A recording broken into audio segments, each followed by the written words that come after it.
garden, actually. He was already outside, and he saw a group of magpies. Okay. Which is a very common bird, I guess, over there. Yep. And then he saw this fish That's so weird. on the lawn, and it was like flailing wildly, so flapping. The bird stole it? Now he's wondering, was it dropped from the birds? But where did the bird get it? Where did the birds get it? Because goldfish aren't just out in the wild. Like, no more. They're in people's houses. And they're not really. Not really, I'm saying. No, but check it out. Especially little ones.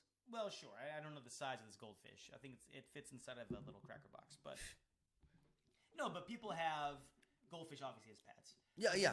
But then they put them in ponds. So you have like koi ponds. Sure. Those goldfish get huge.